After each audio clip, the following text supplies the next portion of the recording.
Yes mukasi akantu olekedde kyatweseewo olwaleero tugenda kwolekera pulogulaamu eŋŋanzi weewunyisa omwagalwawo oba surprise your loved one ng'ekutuusibwako n'abakyala b'omukwano Opushifa Nakawombe njagala wekkaanye bannange Sharifa tukulemberemu bisooka ŋŋanzi ow'eddambi yogera tukulembera abatulaba abadde betuli nabo abakatweyungako tugenda ku interviewinga omuntu waffe owokusatu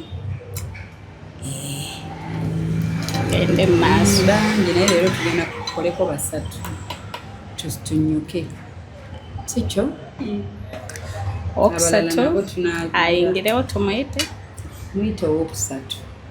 Madam, you're welcome. Thank you. Madam musanyufu ono bambi oli otya? Ndi mugamba mutya naye tetumuwulira banenze siina kyempulira njogera mpola ndi ddamu mbuuze oli otya? Ndi ogamba ota mugamba mutya bamikwani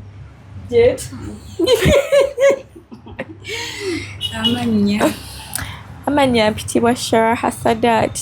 Sharaha Sadat Mwalabu Muyindi Musiramu. Sharaha Sadat ndi mwala musiramu.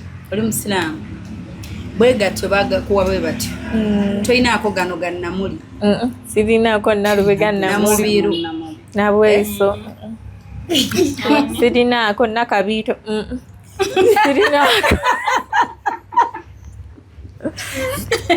sirinaako ekikiggwe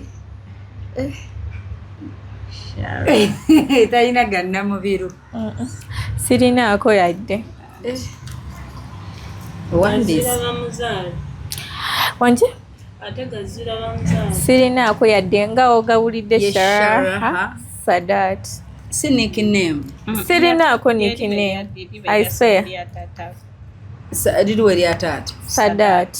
Sadat lya taata. Ate Sharaha lye bampa lye ly'ekisiraamu. First name. Taata ye yaani agaga abiri? Ye Sadat Safari. Safari? Muki? Batuli basiraamu. Tribe anti. Tribe tojja bisobola mukazi wattu. Ate mama ya yenna Kasiita Sarah omwana w'engabi. Jasa anyumiru. Ina ID wasn't a national ID. National ID ebi amazima ebi national ID nabikagibuza kamirundi aji nga bi disappointing anenkivaako nesika nenkiwamu obudde nja kukiddira. Unochiddira otandise okukola. Nedda nakigezaako mu guno omwaka gwennyini. Ng'otuukayo ago amannya go ge galemese okufuna endagamuntu. Nkozesa eya maama. Ne balaba n'eya taata ne balaba taata yayina. Ayina. Ne balaba nti Sadat lya taata. Wow. Why are you here? I'm here for a job. I'm here for a job. You're here for a job. Yeah. She's here for a job. Ningo oyagala okukola. Yeah. Do you have an idea of the byetukola? Bino ebya birthday? Yes. Yes.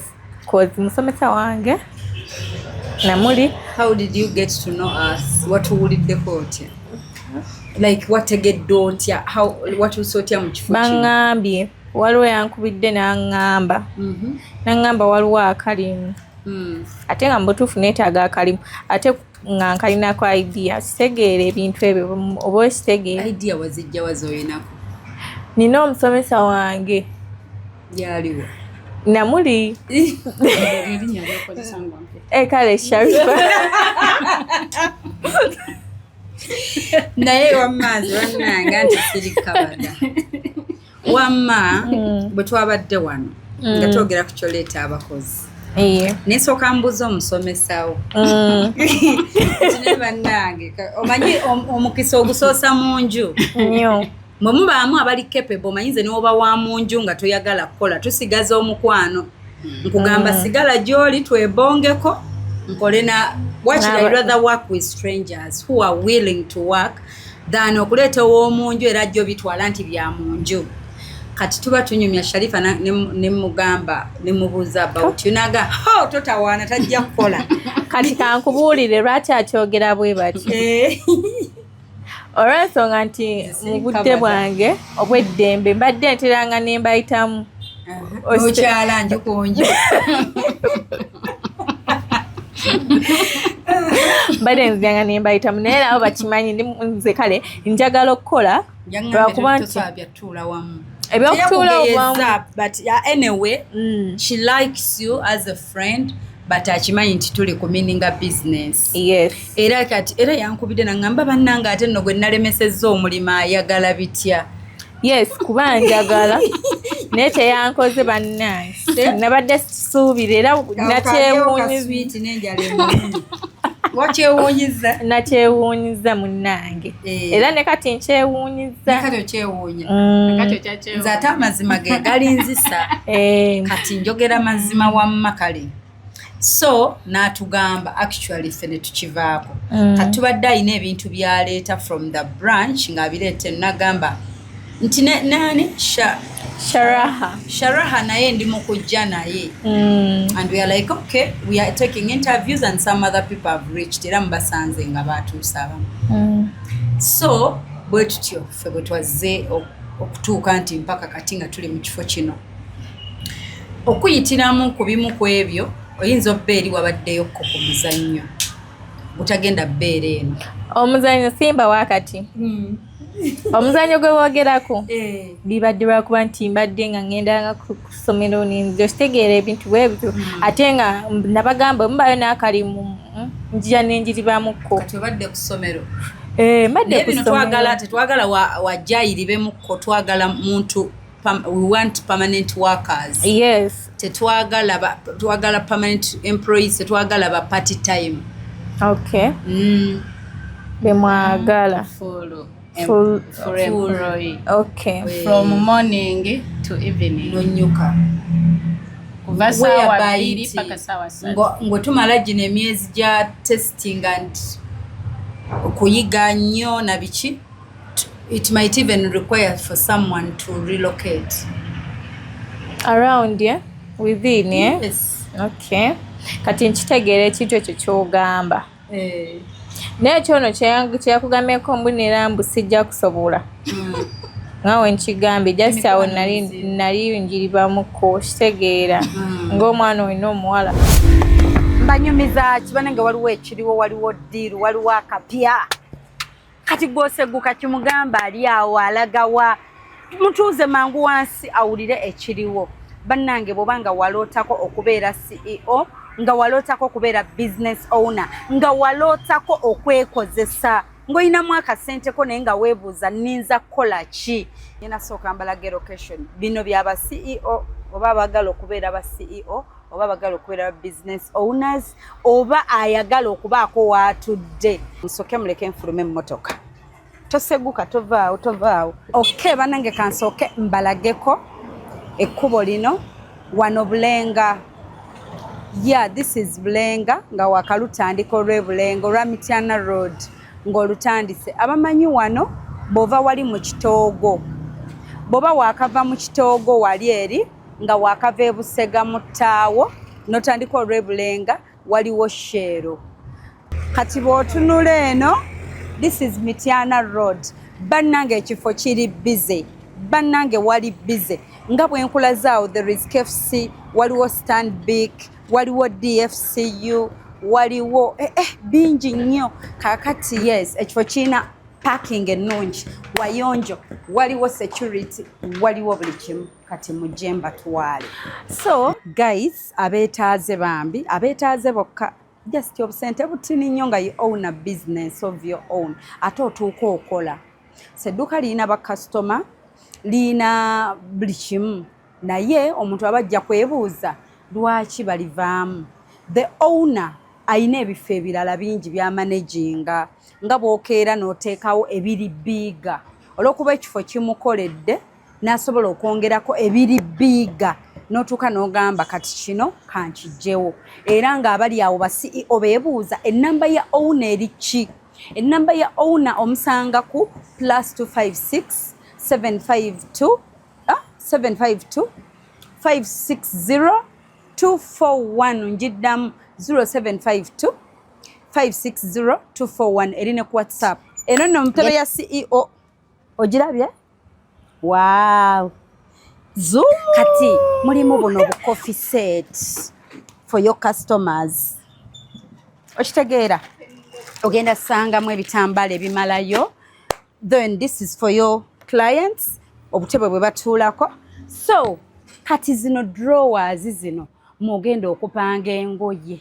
zijjudde wali wonna ne wano waliwo drawers kati owuna wano yali akoze nga kano ka area kangoye z'abasajja gosobola okukyusa setup nga bwolaba ko buli omu aba ne designer zino yes Gomesi bagikwata side emu ene wane wali naye akwata ati eri ate naluli era nakigamba kati gwe kyuka obo bato bate awo bano tabate security cameras zizo oziconnectinga buconnectings on your phone oba noziconnectinga wali ku screen wolabira okitegedde ekintu ekyo eno naye ogisigaza ate eno neina ne radio eina bluetooth you connect your phone ng'okuba music fani mweziri fani 2 namba ozisigaza lighting kikyo okirabye ekyo so when you're standing here olengera ekkubo lino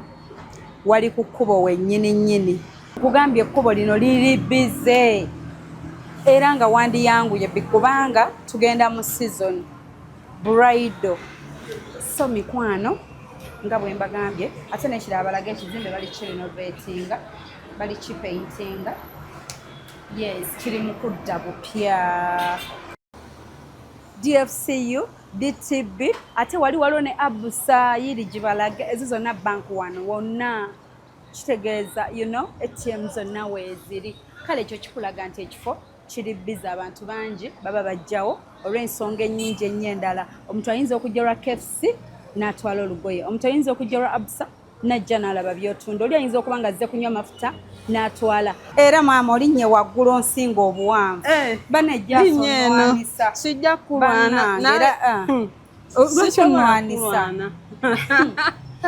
naye neewuunyiza n'oyambala Gomesi nga teriimu kikooyo oliko ebbina nze ntaddemu ebikooyi 2 biramba okufunako wamma guys kuba ku namba ejolaba ku screen ojje weewiningire a bridal shop ku bbeeyi ya nsekoseko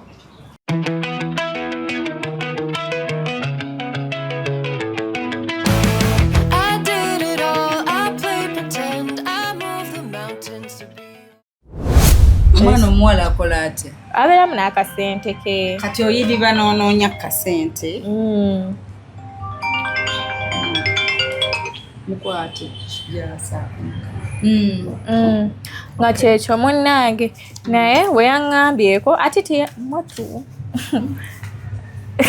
nina we namutadde awo yali teyaŋŋambako ko nti ekyali kiriwo nti oba waliwo akalimu oba nti bagenda kugulawo branch empya kitegeera ali teyaŋŋambako luvannyuma nnyo gye bwe nategedde nze munnange nina essimu gye nabadde mukubidde naŋŋamba andi eno ku branch endala nti otyo nti ate ng'ate okolayo ki eyo nti munnange tugenda kugulawo branch endala eti mwana gwe n'otaŋŋamba oyogera nga wenabigambya iye ngenda byogera nga wabiŋŋambye ne mugamba iyi mwana gwe n'otaŋŋamba naŋŋamba iye nno munnange bali baŋŋambye nkugambe biki ne mbagamba oyo tajja kukola atya kusobola era ne mmanya oyo feke friend nnyo ate nga mbadde nga njiribanga nabo okitegedde kati awo yandekedde ne mmanya nti naye ng'onaabyawula ebibiri omulimo ne friendship yes nange nyinayo emikwano nnaabatakola nakukola ne sibaleeta naddala nga mbalabye nti tebabyawula mune abantu abamu tebabyawula. Nze I've worked with friends. Now I work with, we are related okimanyi, she's my young sister. Yes. But abyawula yensonga lwaki nkyali naye. Ayawula time nga tuli ku client n'ebyekika nga tuba tuyise mu yidi. Kituufu ekyo nze era nali kati nga okusinziira nali simanyi nti muganda we kubanga omulimu taguteekamu muzanyo sijja kulimba. Yensonga lwaki ndi naye goza sinaayo babika balala. Olinayo. Nandibadde ndi ku interviewing ababbali ate ffe tuli bangi mu kika. Naye otunulira omuntu nga tajja kitegeera nti budde bwakola kati tulonya ssente kuba ffenna tuzaagala. Naawe zikuleeta gye ndi nange nseetingawo nzifune. Kati manjagala when it means to work nga we work. Bwe baba budde oba okusekamu ne tusekamu ate n'omanya nti kati tetuseka kati wano kijja. So ekirala biyinza okwawukanamuko oyinza oba kale obadde owangalyako ku Hosh Fashion zeeri ey'ebulenga nti wano ebimu bisobola okyukamuko nga enkola ya content. Bizinensi yaffe egenda kulukwayalinga nnyo okukola content. Nsuubira olumu badde mukolako ne Sharifa yaŋŋamba yeggwamu abadde ku bammodobe.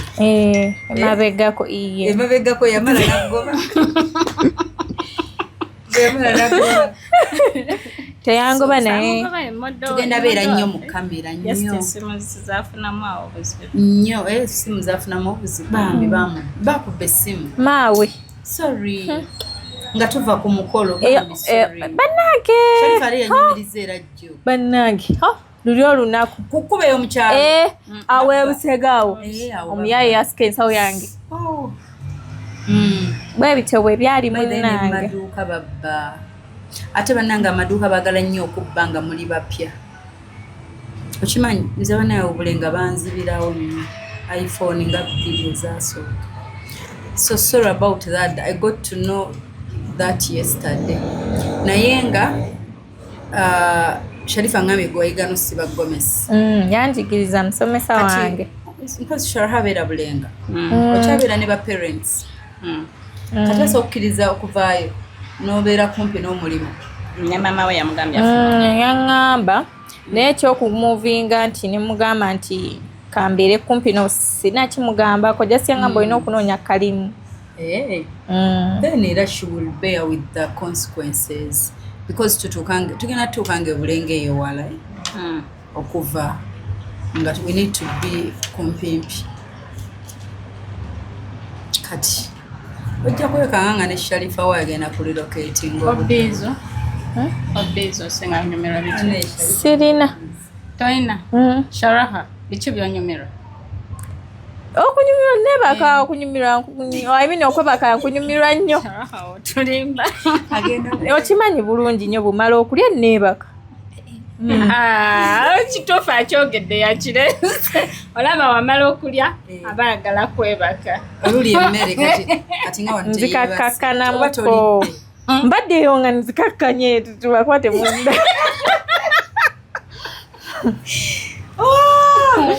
Ekikigwe. Nesikakkanira bbanga ddene katono nnyo nenzira ku nnomo. By the way nze just omanyi nange bwe tuba mu field manyi okugamba saagala kukkuta nnyo nga ndi mu kukola bimalako emirembe. Oba nosooka weewumuzeemu katono nnyo. Mu kukakkana wano talidde teyeebase tebamubye ensawo. Tazukuseega Sefu yesedde. Kira yati yazze n'ayita n'agenda. Naye nga kyokka like oyagala okukola. Njagala okukola nze njagala. Mune nange nkwagaliza. Nange akalimo nkakwagaliza kubanga. Alhamdulillah. Munze sigambye nti nkakuwadde. Naye kuba njange njagala okwagaliza omuntu ekirungi. Kuba nkimanyi kigenda ba kirungi. Nga kyaddembe. I know. Abadde campus. Twambala uniform. It's okay. Tugenda kwambala uniforms. Sometimes tujja kwambala black trousers okutandika n'amasaati ge tugenda okukola then bwe tutyo tugenda kyusanga. Ngoye kizo tali comfortable nazo kwambala. Nze buli kimu ndi comfortable nakyo. Buli kimu kyambala. Kuba bayanza mbala pale njambala kamini bwe kaba kasusse nnyo nze ngateekamu body stocks. Oli obuteeteeyi bwe twayambala by the way bumini tujja teekanga mu bugodi ate ffe ababitunda ffe ababireeta. Bwe kaba buno eno bu office obumpi teekamu buskiini obwo bugonji ku magulu.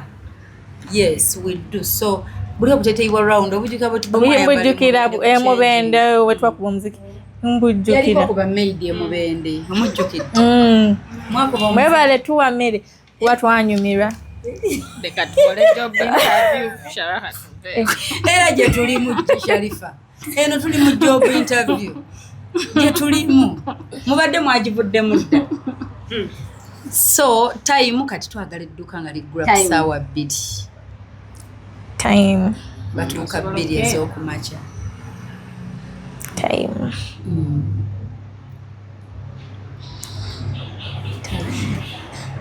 Situfunye ekyo. Kituufu ekya time.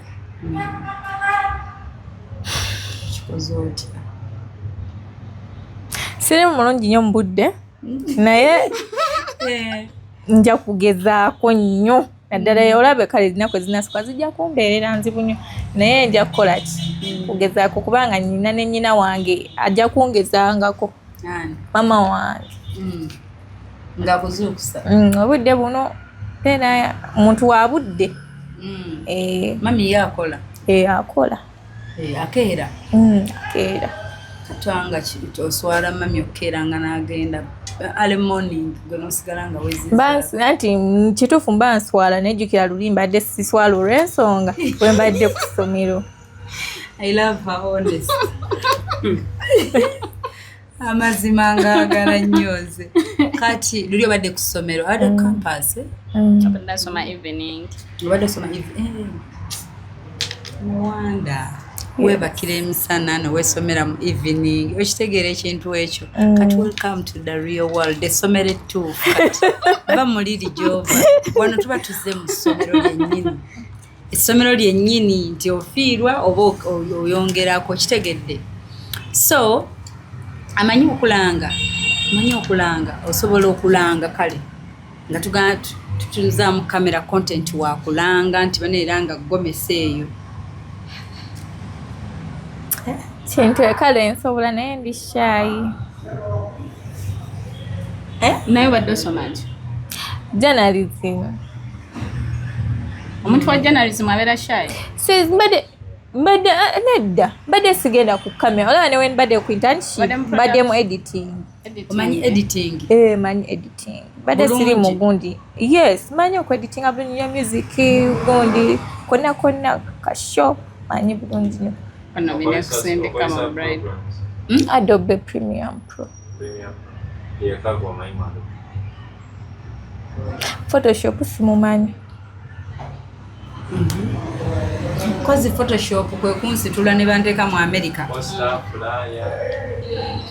Posters manyi. Simanyi Photoshop. Poster logos we Then kati kyeri kyagambye kyamanyi kyekiri. Premiere Pro wa video zino ezaffe. Ze video content wano nga gwe bagenda okukola. Wow. Agenda okweditinga content. Kakati anti tamanyi budde. Gyobeera. Then what else? Kituufu abantu abali mabega wa kamera olumu baba shy. Okunyuka. Ensi nkugambye welcome to the Real University of Understanding. Nze gotudde naye wano nasoma ki? Sharifa nasoma ki? Nkano bene musindika. Sharifa nasoma ki? Musawo. Mukwano esitedde nera bajendi. Okitegeera kati kyegambye nti welcome to the University of Understanding eyaddala. So nze simanyi Sharifa, what do you have to say? Okunyuka. Ne ayogeremu alangemuko. Kyali ku time. Time by the way. N'ebirala bya field wali obigenze. Field ogimanyi. Nkulabyeko mu field zaffe emirundi 2. Twali naawe Mubende, twabadde naawe Masaka ne bakuba n'essimu. Kyotera Amasaka ya. Ekyo kimanyi nti tusituka. Ate okimanyi nti olumu omugole ajja nga taweza ne ba maid n'agamba ku bawalabo. weeyongemu. Naye yabawa akasente. Atuwa. Kati byebyo so ebyo bimanyi. Then ebirala ebigenda okweyongerako okulanga ebimu tuyambagana tuba flexible. Kati wuuyo olumu ffe tujja bba naffe mu field emirimu gyaffe emirala. Weesange wano Sharifa mukutte content nga tugeze mbalekedde ka laptop ayina obbiba editingira. Nsobola okweditinga nga nkozesa PC. Nsobola munnange. Tumanyi bya CapCut. Video ngati nga olaba music video kuba nga shows. Yes, ne shows ngezo jika sound abeeramu. Sound kuba muba mu sound neki n'omutwe nyine. Yes, byonna byonna jukira ebyo bya sounding nasinga sorry. Nembedingamu oluyimba. Notekayo kabedi wansi nga bonagamba nti tutudde wano moment ya nnaku noyisaayo ka sound akannaku nga mwenga amalobozi gamwe nga kendeezezzaako then kabedi kale nga ffenna osotuulira naye ffe tusigala nga ttaka kayimba wansi okay nga kagenderako ku byemuliko yes bimanyi. I think you can kukikola more but weetaaga practice omanyi ebintu ebimu when you go in practice okitegedde for example nze bwe nali njiga obusawo baatugambako nti yonna tetugenda kubeera awo forever tubiyige but ebimu kasita oyiga ethics kyebayita ethics mu buli kimu buli omu waliwo ethics right kasita oyiga ethics ebisigadde you handle nga bwe biba bizze. Kati nze sisoma nko ku editinga naye mukwano nga nakutulidde ku CapCut. Manyi obi editinga nayo neyeewuunya nanga bane wano okiwaddeyo kino wano okoze otya. We do okitegeera but it's a matter of practice. Yeah. Otherwise Sharifa kyekirala ky'obuuza. Time y'okunyuka.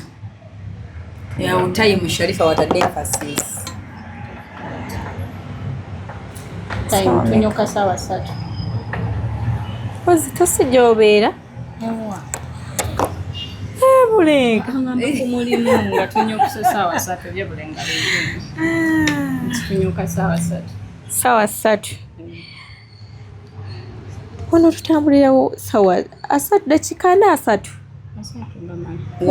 okozesezzaaki kyonna ne booda okuba nti booda oba oteekamu kingi naye ate taxi savingako wanti awo kukikwayalinga okukeera ennyo nejjamu tannakwata n'olinyezeza okumakyezi nkitegeera.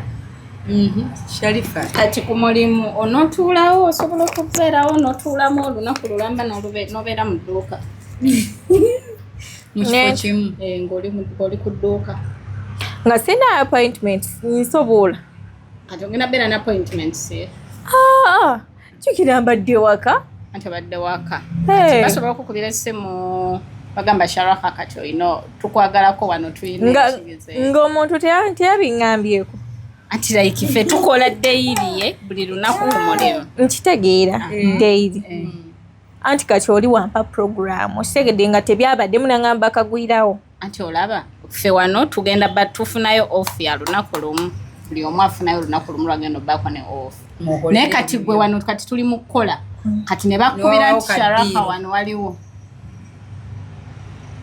noba ogenda oba oneubamuko ogendeko gye bakuyise oba nosigalawo tuule omulimu era oyogerako ne bakamaabo waliwo ddiiro nedda ngati tomugamba bwotyo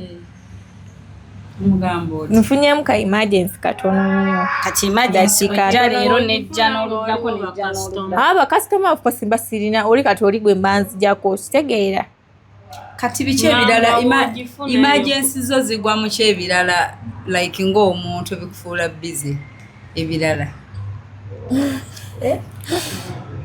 emergency zo explain emergency ezo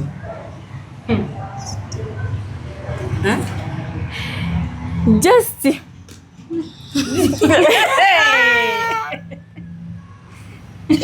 naye by the way ofuna omulimu weerabira ebyo emergency bambi tuli serious like omulimu guli serious twetaaga naffe emergency yaffe yeeno gwe guno omulimu okitegedde kati olaba simanyi oba okitegeddeko nti project mpanvu egendera ddala eri eyeshefanga empaka eri kati olwo tukuwadde obuvunaanyizibwa bwo bwawali omulala bwawano omulala bwawali bakuwadde full buvunaanyizibwa kati obuvunaanyizibwa ntwala ekintu ekyo ng'ekintu kyangu okitegeera of course kubanga wekibulawo nze ali mu buzibu okitegeera kati awo emergency njijjawo kamera zikutunuddemu zikulaba zentunuulidde zindaba kumulimu of course yes entunuulidde ndaba nenzirukawo noddukako ku emergency endala bakubye sikikola nkwata bukwasi simu nenkugamba nfunyemu obuzibu katono nnyo oli alinze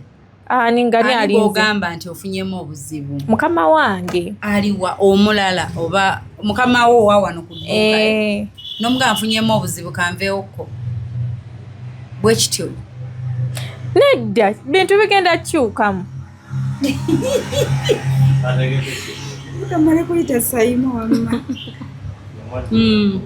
kale anyway fe bwe tuba tuwa emirimu tetwagala mmanya about your emergencies kuba ne bano abazze abalala babirina I think they have boyfriends they have other friends somewhere we don't want to know ekyaffe ekigamba okola Monday mpaka until when we've discussed about the off ate saagala muntu ambuuza off nga tonnakola nze mmanya bwenzigabo kitegedde saagala kubanga nkuwa mulimo leero ŋŋambe nti off yange eba yaddi nkugamba gira obeeramu off ze ez'obulamu bwo bwonna kuba ozaagala nnyo okitegedde so kati mba saagala ebizibu byo bigambe mbyange kuba nange sirina bwe ngenda kugamba byange nga nnoonya rent w'ekifo ebizibu ebyange sirina bwe ngenda bigamba nga noonya bwe maintaininga w'otuula okitegedde kati I don't want to know about my emergency enfunyemu obuzibu simanyi waliwo akaguddewo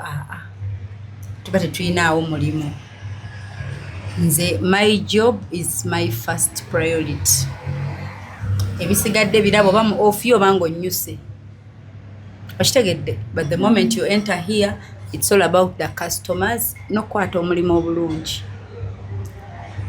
kati ebyo mbasisobola kubimalirako budde bidiscussinga nti nfunawo ebigwawo awo kitegeeza biri so important oba olindako okunoonya omulimu okitegedde kuba buli woonaakola buli muntu ayagala omulimu gwe gubeere nga kyekikulembera yes otherwise bw'obanga mu wakati w'omulimu gw'omuntu waliwo ebigenda okukugwako ate emergency zigudde then ziri so important you get my point kati oba toweetaaga mulimo kuba olwedde oba oyina ebisinga omugaso so jjukira ate omulimu era togenda kukola 24 hours day and night okitegedde kitegeeza obaako obudde bwo obugenda okola ebibyo as long as for obudde bwetwegamba tubutuukiriza kati ekyo nagambye nti omulimu temugenda gubaamu muzannyo kati awo tuba simanyi ne bano boogere onomukazi adde agamba ki yagenda zitugamba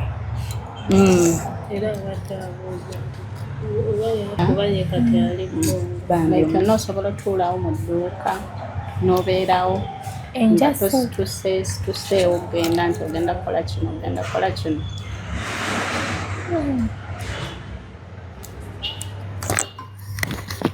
ekirala health conditions olina obuzibu nze ninamu obuzibu kati nti olina okubaako n'olunaku yes waliwo olunaku embeera nga ninayo appointment ewa doctor okitegeere I think yes like ogitegedde okitegeera gwe lubeera lwakumeka njikira kaadi nina kaadi ntwala eri emulago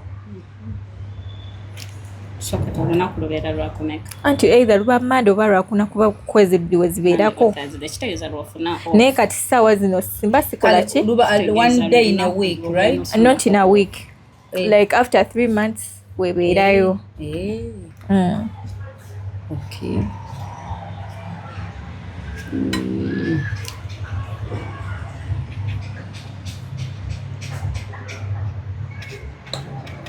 tugenda kulanga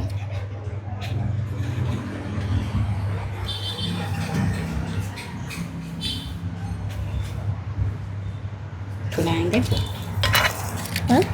okulanga muko okulanga ki mu bintu ebiri mu dduuka kyoyagala bakuguleko okulanga nga ndi confident that eyo yennyini Sharifa oba omuleetera eri Gomez bagituweeko gy'abalanga oba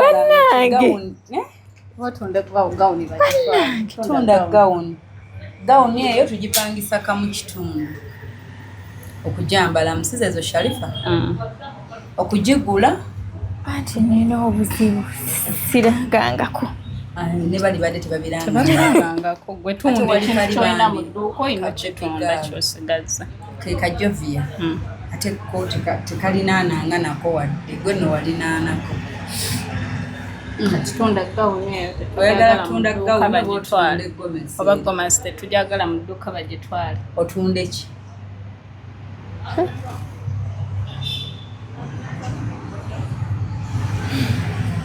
kwita bisi customer ajja kitwale ekintu kubanga kyozza okutunda bakitwale kyokka koze eri WhatsApp tuleete gonji atutundire bannange ka black ako black and silver jinja ku jinja wow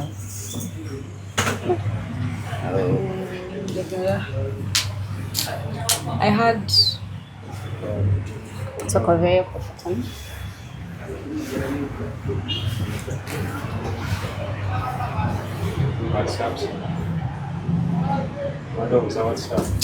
eri esaakinga bye wasaakinganga ebya AI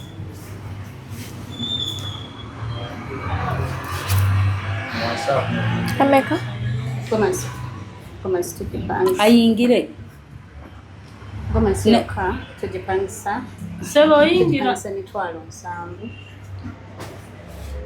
7 bwaba atwala emu yagenda obeera first wearer ekyali mpya tugipangisa emitwalo 7 bwaba atwalirako ebirala tugipangisa emitwalo 6 Sharifa ogitunda mmeka tugipangisa emitwalo 7 okupangisa 7 ate waba agigula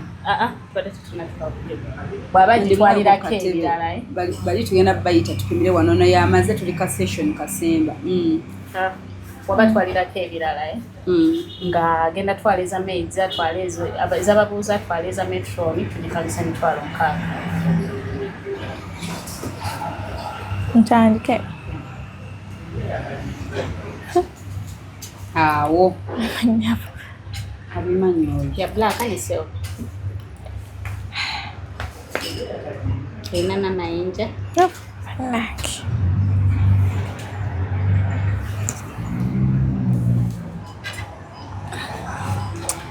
Hi guys, tubaniza kopchifa Hosh Fashions.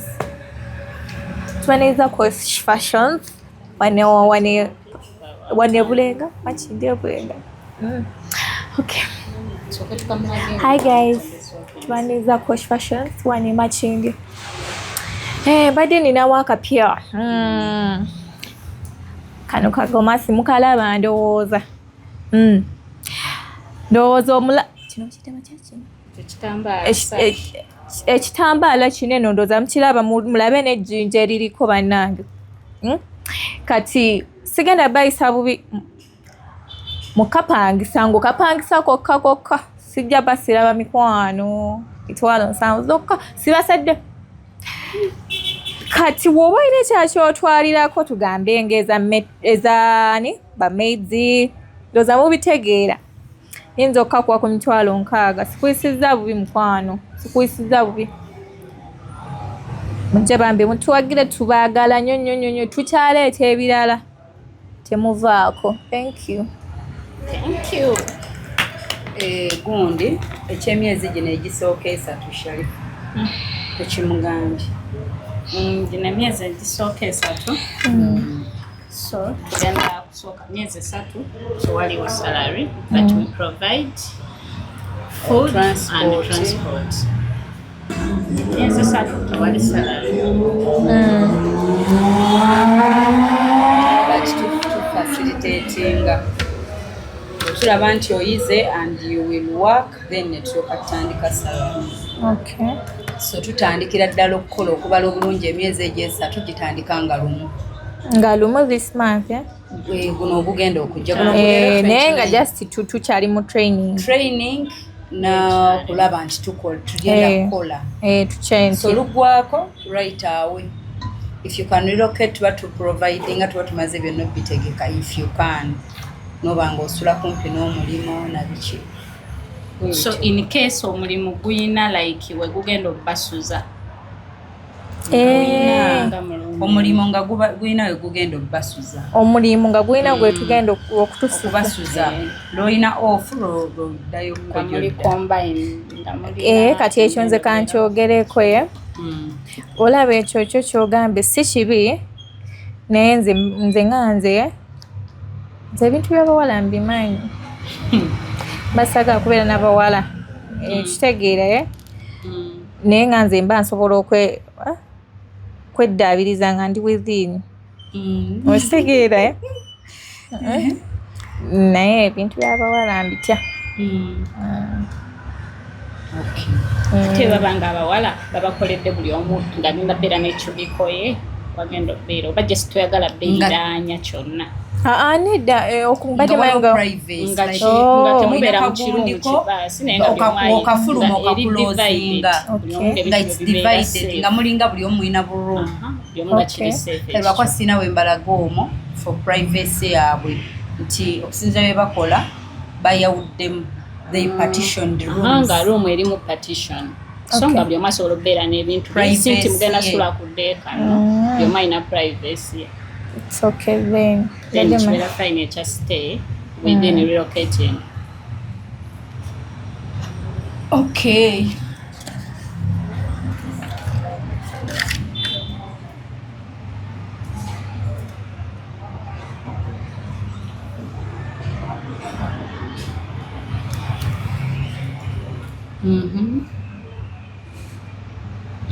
Nice. Uli Sharifa agudde bisatu biramba sitati show naawe onosobola osigala ku dduuka olisigaleko Sharifa agudde ebintu bisatu biramba mu interview aguddeyo bisatu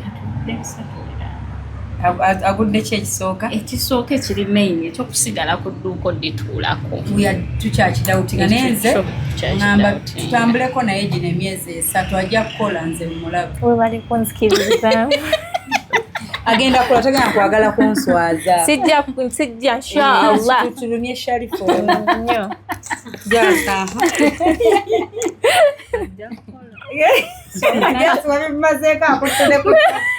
n'ekibuuzo wedda yasinga obuuza wabula wabimazeeko talina byakubuuza n'omulangira bulungi nnyo so ekyano kyokola ku national id ejjufuna national id mbangenda kozesa yamba then aliyoko okwambala uniform yakitegedde so national id tujja gikolako mpolampola ogifune n'olunaku ogenda okebereyo kuba buli omu alina obba ne national id buli omu alina obba ne national id but tumumanyi for that akatono we are going to katumuweemu time ajja kikola but if it was for someone nga lwazze lwe lusoose we wouldn't take that risk.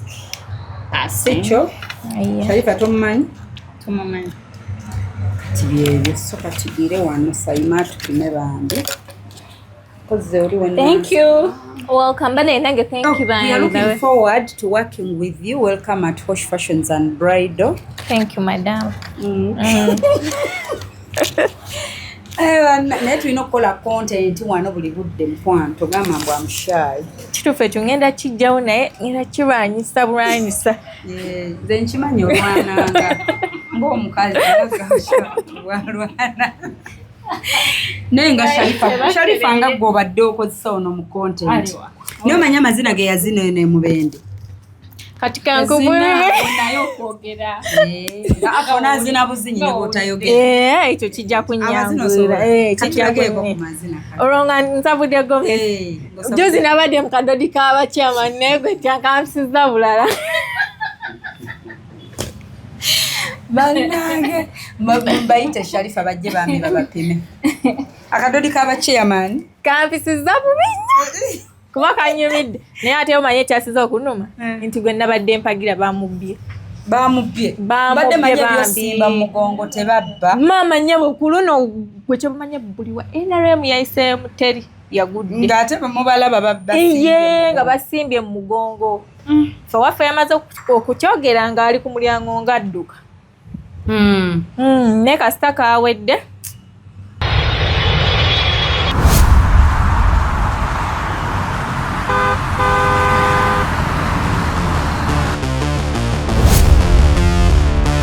Some places are simply where you stay, but some places are where you truly arrive.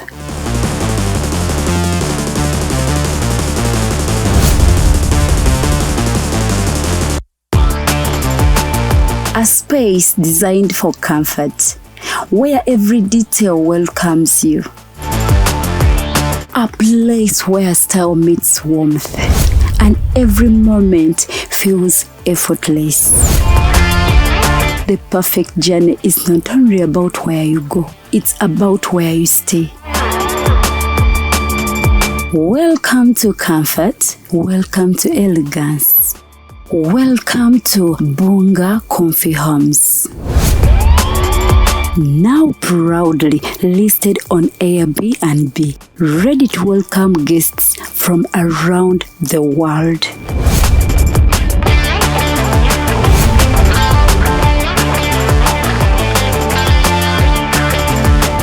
For reservations and inquiries, contact us on +256 772 461 976 or +256 701 260 881 or +16 175 952 751. Bunga Comfy Homes.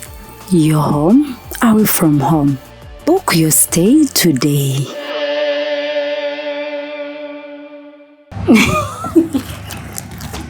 Tukomyewo kuki ku interview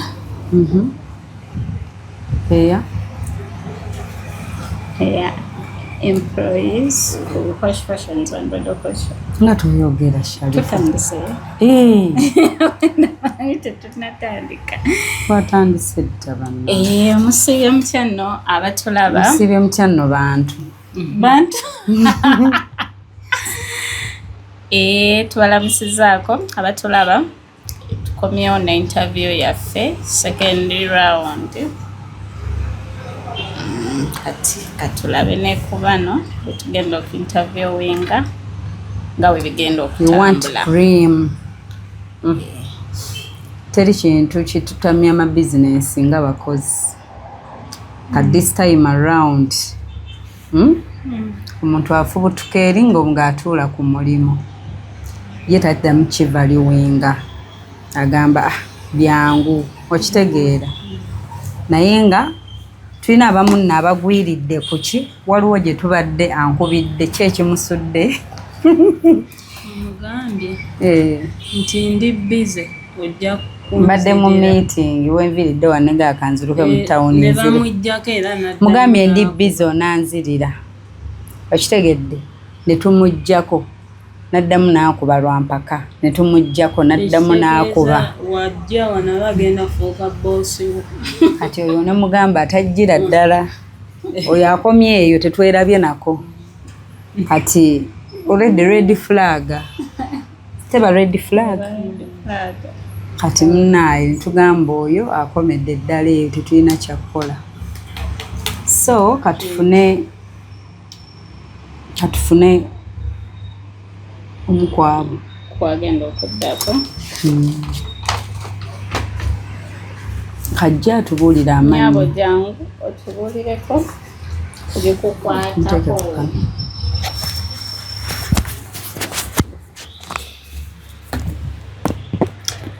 mukyala kyaswa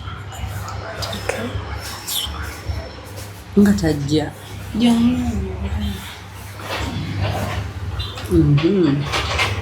tusanyuse okulaba yo welcome Thank you nange okubasanga. Yakongerako ku ddoboozi waggulu. Kati amannya twogerako nani? Amannya gange nze Namuddu Florence. Wankima. Ono ye Namuli. Oli Wankima Namuddu. Ye ndi Wankima. Okola otya? Nze nakafeero. Ayagala otwenyigirizaako. Omanyi omuntu nga ye yabeesibirako ddala.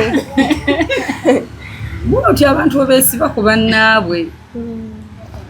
Okay, owandiise. Florence. Wandiika How erinnya. did you get to Omuwandiise. Omuwandiise.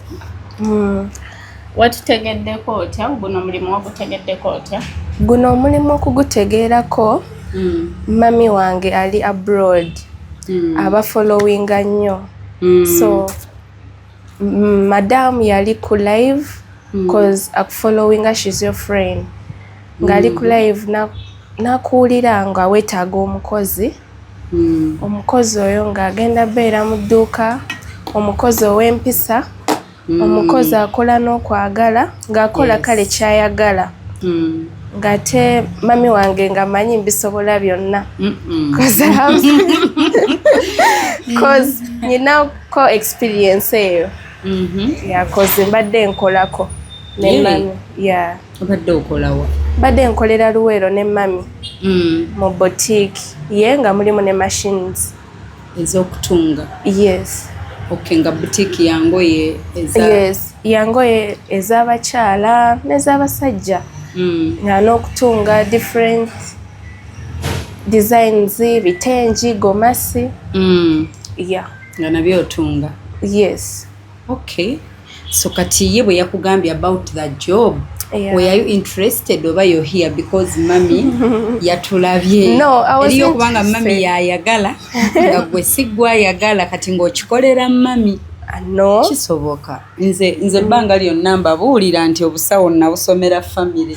Saabwe esomera amwe nansi naye nabisomera bazadde byabwe kyobola asibikola. Kati naawe oyinza okuba oli wano lwa mami ng'okikolera mami munnange. Nedda. Bwe yaŋŋambyeko cause nange I was interested cause ye course gye nakola n'okukola. Bya fashion. Yes. Okay.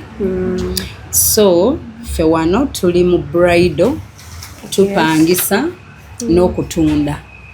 Twambaza abagole olumu ne casual parties zonna emikolo gyonna. Okay. Depending. Obadde ozze ne national ID? National ID? No. I didn't move with it because I was on hurry. Yes, I have it. You have it? Yes. Okay. Sharif, another question. The question. Time management.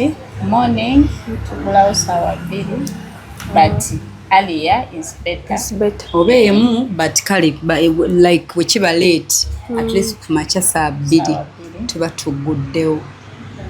Regular tugalawo saawa 3 but we can go beyond. Like ekisembayo saawa 2. So kunnyuka saawa 3 but we can go beyond. Depending katole tuba mu season. Yeah. Nga bw'omanyi kati for example we are approaching season. Yes. Abantu baba wano kati sometimes nzo kwesa mutaganze mba mwangamba 3 temunnyumiza baba customer bakyali munda begezaamu ngoye nze ngenda. Nze n'ensawo yange ngikotte. So nakyo bawaddembo kitugamba. Tuyinza otuuka tugeze mu lunch time emisana nti wabagamba ku ssaawa 8 tuba tulya lanchi ne tutuuka nga tukyalina gwe twambazaamu ne nze ku 8 ndya temumbuulira okitegedde wabaawo omuntu nga yalina kalakita eyo ebyo nabyo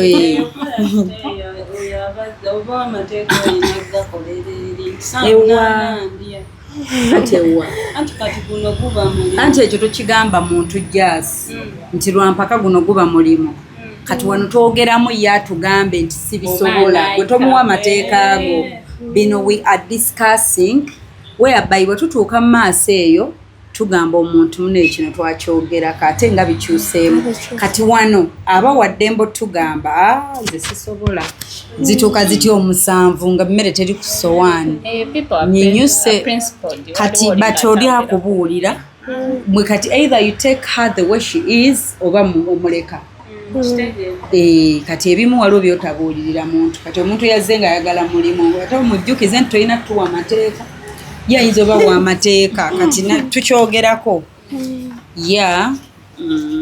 Public holidays. Are you willing to work on public holidays? Some public holidays. Oba gwe tolina lunaku lwa Valentine, Yidi, Christmas, buli lunaku lukulu olujaguza. Girlfriend is there. Kati yiyo tulina yancha girlfriend's day. Nze mpulira nga tenkwata nako. Just public holidays nze njagala abansikirize. Easter koza mu Christian ne Christmas. Anti katuje ekyo daffe tuli like to considering tukimanyi kyova olaba mu team betukola nabo tubaamu ne religions zombi nti bano baba bagenda mu yidi tusigaza aba Christians then bano baba kubanga ffe weesanga ezo public holidays ate tuba n'emirimu tukole nnyo kati naffe tutunulamu we adjust depending Arujja kwesanga omuntu nga kyokka ye Florence naye ng'ayomba kyokka yidi yabisolera tukola okitegedde so no tuziba nazo off but one tubyogerako before tetwagala muntu tussa ku pressure tukubaliddeko nti kati abasiraamu bagende mu yidi kasita tulina Florence naye agambe nti nange nyina okugenda mu yidi naye nga tetugamba nti forever the person is there no era ekirala ekitubeeza n'abantu abawerako nti ne office tuzigaba olw'olumu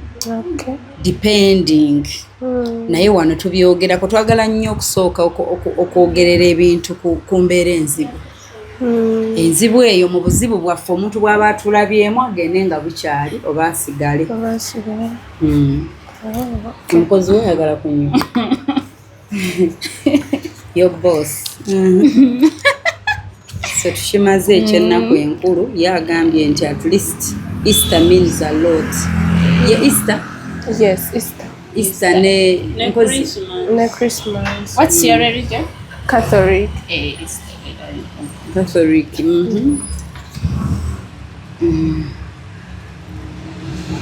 Where do you stay? Yes Abera Luwero kati tugenda kukola kitya ku mulimu abakwagala ku bbirizi okumakya I'm going to relocate. I'm going to relocate around in Nsambya Kevina Road. So around Nsambya Kevina. But in future if we have plans of kuba waliwo of course kati twesanga nga sometimes we must have a home. Kubanga omuntu ne bw'aba alina gy'abeera waliwo tuva mu field okay twali tunatuukayo then waliwo era we bukya nga weesanga nga tulina omugole atutwala fort kati ku ttiimu gye tulina nitulonda ttiimu esigala ku dduuka nitulonda ne ttiimu egenda mu field okwambaza kati omuntu nagamba baŋŋamba byakutuula ku dduuka kati banzunza biki okitegedde so kati olumu bw'aba omuntu ali okay n'okubeera flexible omulimu kye gumugamba kati oluusi tugeze osula Nsambya weesanga ng'olwolumu tunnyuse eyo kiro 8 muva kwambaza mugole lwe mutuuse kati ng'oluusi nga ffe tekiraba kuba safe omuntu kumuzza Nsambya oba wabasa omu ku bakatayimbu kitegeeza nti tulina that home bwe tuwummulira kati omulala n'agamba nze bwe mba sisuze mu buliri bwange sijja kukola okitegeera because tukunyonnyola okusinziira ku kika ky'omulimu gwaffe bwe gutyo bwe guli nti ebintu ebimu bijja bikyukakyukamu mu ngeri ate tetwagala kuba nti tetwabyogerako. Okay. Ekirala twambala uniforms kati nga bwolaba nti bwetunulira tugeze the shop tuba ne theme colors. Kati we want to keep the place smart. Tetugambye nti engoye zammwe teziba smart but kikakinga nnyo amaaso nga ndi sure nti ffenna bye twambadde we on point. Leero omuntu ajja kujja yambale kali but ffe twagala uniform. All in all twagala uniform. Tetujja kwennyonnyolako nti lwansonga bweti batusonyiwe uniform lwansonga bweti but tuli ba uniform. Ojja sanga omuntu agambe nali mu ssomero nyambala uniform ne wano mu nnyamba za uniform sijja. Kale wanakkirize. Kubanga ffe tuba ne uniform eya Monday, eya Tuesday, weekends nga bwe twambala kati tu providing depending on the days. Oli akugambe nze sibyambala ebyo ninga akyali mu ssomero.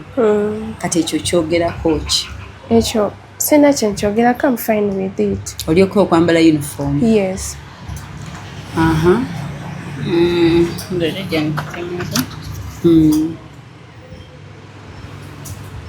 Do you have any idea about this job?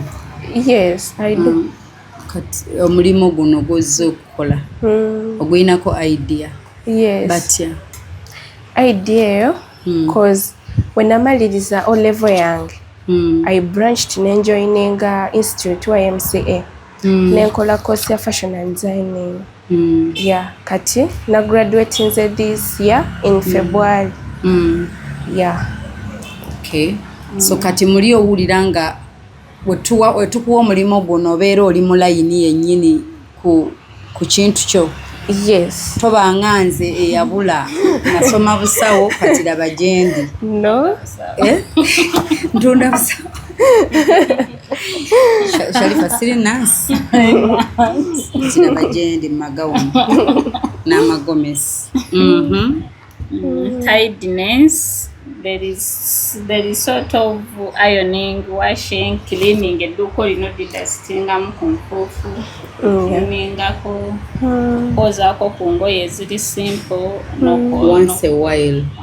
Subuli kase. Okay. Customer care. Customer care. Chicho omanyi ku customer care? Customer care kyemmanyiko ti because whenever ku institute era nga bantrainingzemu engeri gyo welcominga mu customer gy'omukwatamu. So ne internship yange experience eyo nayo nagifuna. Ne we namaliza internship ne graduation badde nkolanga ne maama ku boutique ye. So she trained me. She trained you naye bintu byokola ne maama olumu muba n'ebyejo. Maama ye asobola okubeerawo nga buli kimu akuwaana buwaanyi kati bw'ojja mu nsi eno eyaffe endala n'obeerako naffe ba strange abatali maama olumu ebintu weesanga nga bikyukamu. Kati jasi gendako wali tulabe customer care oyingire gwe customer. Tulumu oyingire gwe customer. Customer agenda kujja wana ayingira. Yes. Katulabe kati gwali muweka mu dduuka fere tulimu. Okay. Oli mu dduuka olengedde. Jasi gwe goli customer kola kikyo muveeko ye. Banene customer ono taba mwangu. Jukiro zeewo omwesiga omanyi abirina ebirungi.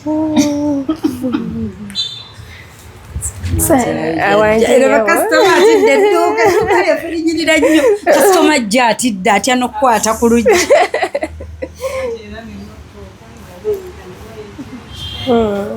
Customer yayingidde ddala. Yes. Sanso okulaba nyawo. Osiibye otya nyawo?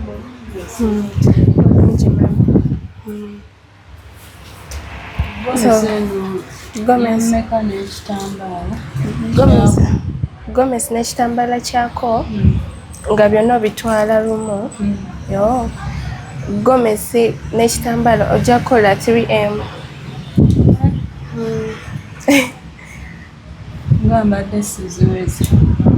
Nedda mami wobanga okisiime tusobola obagaininga ne tuteesa ne nkusalirako. Mbadde nina kakadde kamu. Tulinawo koneeza akakadde nsobola okulagako naye nga eno ojjako.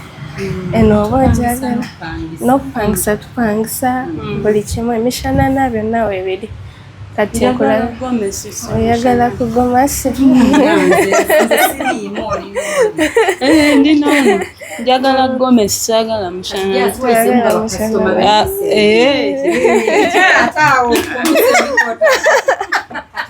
bakasitoma b'empisa embi tomwanguyiza mbeera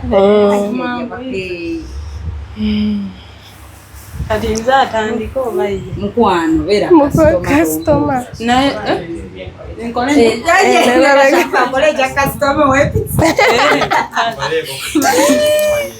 ayina mweta wano Sharifa kola kyakuteekeko kano Sharifa ye bannanga abayinako bingi abo bakasitoma be asobala n'ekintu akyagala kikola naye nasooka nkikola kibino walonda kinonde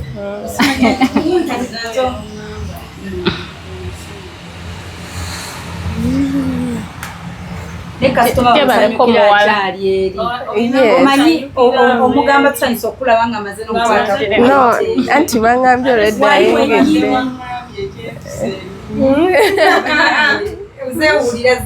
sanyusa okulabako nyabo. Kale muwala. How are you? I'm fine. Abakola bano wabaliwa? Nze wendi mukwano. Ogwakola wano? Yes. Ogwakola wano? Yeah. Mpitira maama wo? Mami wange ayinako walaze. Mami wo? Gwe gwalese wano? Boss wange mukwano. Bye boss wo? Naye mutwalanga mami. Omutwalanga mami? Iye mukwano. Gwenziza okulaba sooka omumpitireko? Aliko walako maama. Aliko walako? Naye nsobola omukubirako ne muconnectinga oba nange ne nkukolako. Onankolako? Nompa byenjagala? Iye mukwano. Lwakuba nze buno obuwala bwe baleka mu maduuka bwanta muddiringa nabo. Kati ogala kuppa ebintu byenjagala? Iye mukwano. Okakasa? Iye. Kati luno olugoye lwameka eno gawuni? Eyo gawuni mukwano ojja kukola 5M. 5M? Yes. Nkutwalirako naawe? Nedda maama. Otwala gawuni yokka nze nensigala. Gwolowooza ngenza olekayo gali amaduuka geerigo nolowooza luno olugoye mwemwe kamwe kabalwina? Nedda mami. Kati ki ekiruseeze ekirufuula 5M? Anti quality yayo ne material mukwano. Sirina kinda. Teyiika singa yakunkumise dda wano naye yiyo teyiika. Kituufu teyiika nno. Ebyaddala ne bwoka kameshi nako kalungi tekayirika. Kale naye mbadde nziza kupangisa gomasi. Gomasi zo ziriwa? Gomasi waliwo ke eri awo ku display. Ndi guesting ngenda bugenzi ku mukolo. Ogenda bugenzi ku mukolo? Kati nfunirayo gomasi awo ennyangu yangu. Sagala ya bbeeyi. Ze sirina ssente.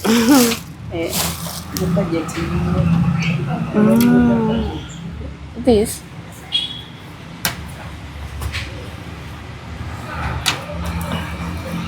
tukozese this, okay. So, mami nyinawo this. Yeah. Ne ginger donji. Testo yemeka? Eno okupangisa mukwano? Kupangisa. Okupangisa ojja kola 5. Mitwalo 5? Eno gomasi gyogala nze mpangise ku mitwalo 5? Just one day. Iye mukwano. Just one day. Ngenda malamu essaawa zange 3 nkuddiza wano olugoye lwo siina gye ndutwala. Nduzza. Siina gye ndutwala. Iye maama. Nyina emitwalo 2.5. Nedda mukwano. Eri yonna mu tawuni engoye bazitupangisa emitwalo 2.5. Mweki ekibaseeza wabula museera abantu bawo. Ne quality naawe ogiraba. Quality ze zino engoye buli wamu ze bapangisa. Lugoye olumpako 2.5 oba togenda ddumba. Mposko nga tunoonyeza maama olw 2.5. Quality endala. Oyagala ssente oba toyagala? Ssente nzaagala mukwano. Mpe namba ya bosu. Namba ya bosu? Njagala kwogera na bosu. Okay. It is 07 04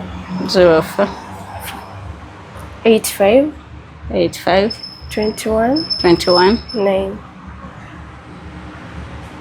Okwakasa mukubire mukwano mukubire baso mukubire olugoye kwezo sente nze n'okusaliddeko naye ye ajja nakwongera namu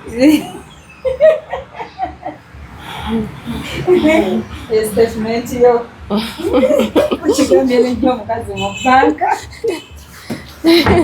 kale olugoye rumpi okay so parking ye lugolole nsobola olukugololera maama naye nga zitukula ezo engoye zamu zitukula sisobola luteekayo nga luddugala parkingira olugoye ngene ID yo nsabako ku ID yo ne namba y'essimu origin satambudde nabyo mukwano maama sikuwa lugoye nga tolina mbeera kuno ne chairman wa wali amanyi na wali ku dduuka n'ogenda n'obuuza maama loyo ya customer mukwano bangi betuwa engoye ate omuntu oyo akikola golaba nga ayitawo waneeno ogamba bulijjo mulaba nga ayitawo naye wenkuwa olugoye okyusa n'oyita emabega mukwano lyetteeka bosi wange lyeyanteekako kati nze ndeke ID yange ey'ekitiibwa just kwaka akagoye kammwe ID yange bw'ogibuuza lina edduuka bwe lijja kiki ogenda okukolera ku ID yange yezo ID zammwe ziro ID zamusaba abantu tebazigaana okuzisaba abantu ID tebagaananga bazigaana wano muzeeyi yayogedde temuddamu saba abantu ID temuzikwa kati wemba sina ID nkola nti mukwano osobola kuwa lugoye nga tompadde ID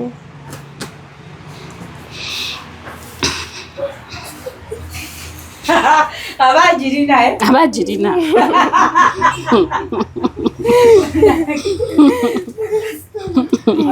olugira bwalukwatako nenanyumanze